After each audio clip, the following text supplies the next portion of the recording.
Chapter number 4 crush बनाम पढ़ाई।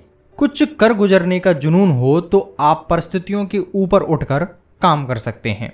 अगर आसपास का माहौल अनुकूल ना हो तो आप अपने घर से सैकड़ों किलोमीटर दूर जाकर खुद को निखार सकते हैं। ऋषभ पंत ने बचपन में अपने देश के लिए खेलने का सपना देखा था, वो आज सच हो गया।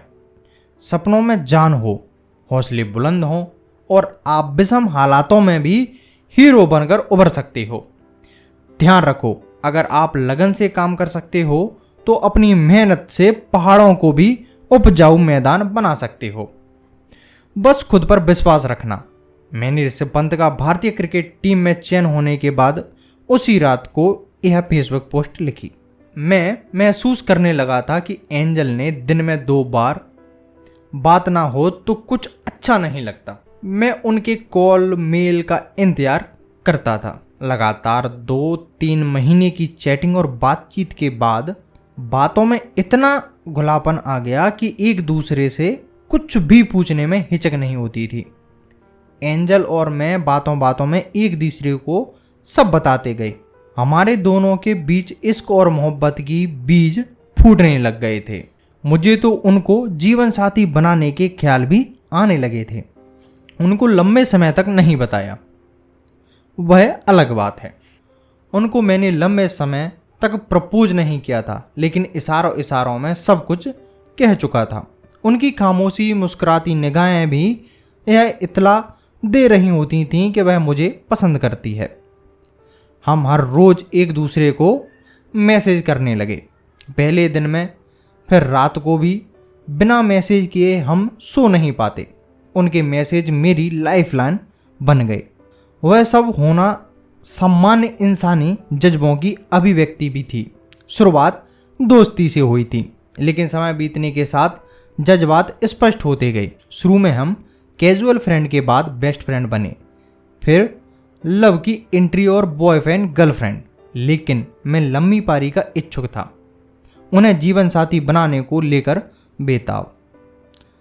साल भर होते होते हमारी दोस्ती में प्रेम नामक वायरस ने तगड़ी घुसपैठ कर दी।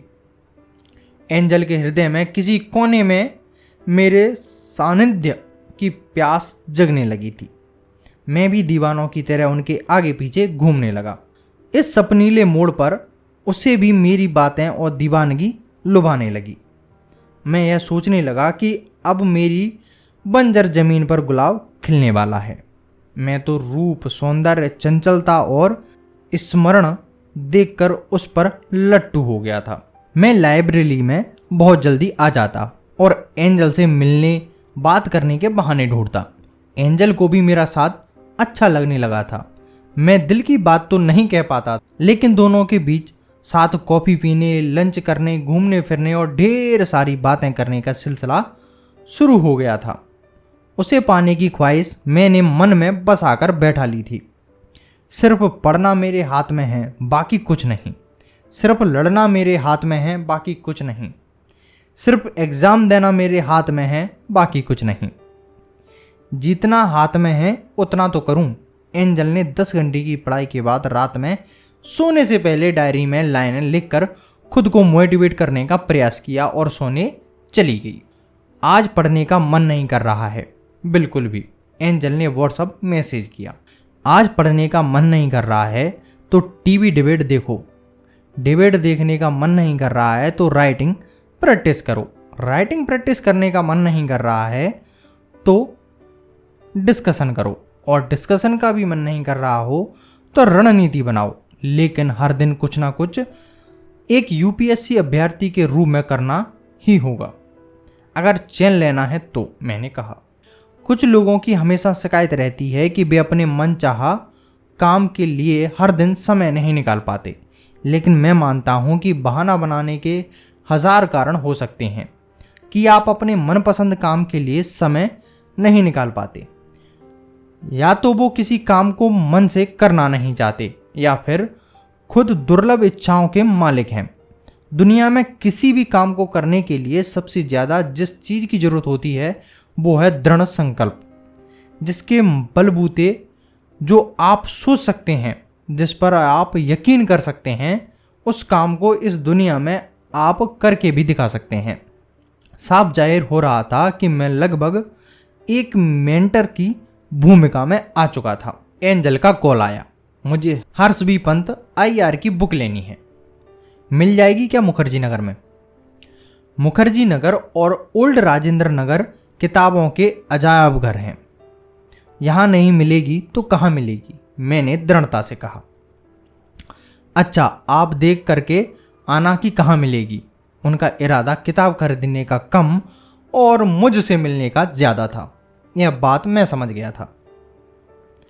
जब किसी लड़की को लड़का पसंद आ जाए तो मिलने या कॉल करने में इतने तरीके ढूंढ लिए जाते हैं जितने एडिसन ने बल्ब बनाने के लिए तरीके नहीं ढूंढे होंगे। मैं उन्हें पसंद आया था या नहीं, या मुझे नहीं पता, या फिर शायद इनका इरादा यह था कि IAS बनने के सपने को साकार करने के लिए ग्रीस मेरी बहुत हेल्प कर सकता है, इसीलिए भी उन्होंने मेरे साथ दोस्ती बढ़ाई होगी। लेकिन वजह जो भी हो, लेकिन दोस्ती धीरे धीरे बहुत गहरी हो रही थी। मैं बत्रा सिनेमा गया और अग्रवाल स्वीट होम के पास वाली बुक शॉप से हर्ष बी पंत की IR बुक खरीद करके एंजल को कॉल मिलाया। सामने से आवाज़ आई, रुको मैं अभी आती हूँ। मैं मन ही मन में सोच रहा था कि किताब तो बस बहाना था, असल काम मिलने बुलाना था। तुमने आज क्या पहन रखा है? तुम तो बिल्कुल चमनलाल लग रहे हो। रिक्शे से उतरते ही उन्होंने मुझे देखकर कहा। उसके चेहरे पर मुस्कान देखकर मेरी आंखें खुली की खुली रह गईं। अरे मेरा फ्रेंड जोधपुरी जूतियां लाया था तो पहन लिया। अच्छी नहीं लग रही हैं क्या? तुम पर तो हर चीज़ अच्छी लगती है, मैं तो बस मजाक कर रही थी। कॉफ़ी पिलाओगे? एंजल ने पूछा। क्यों नहीं, मैंने मुस्कुराकर कहा। डिस्कशन करते करते ना जाने कब मैं एंजल की थॉट प्रोसेस का दीवाना बन गया था। शायद मैं उनके सोचने के तरीके को पसंद करने लगा था, उनके विचारों को पसंद करने लगा था और उनकी बातों का तो दीवाना हो गया था और उनके अंदाज का भी। लगातार 4 महीने की बातों के बाद संवादों में इतना खुलापन आ गया कि कोई भी बात कहने में असहजता महसूस ही नहीं होती थी।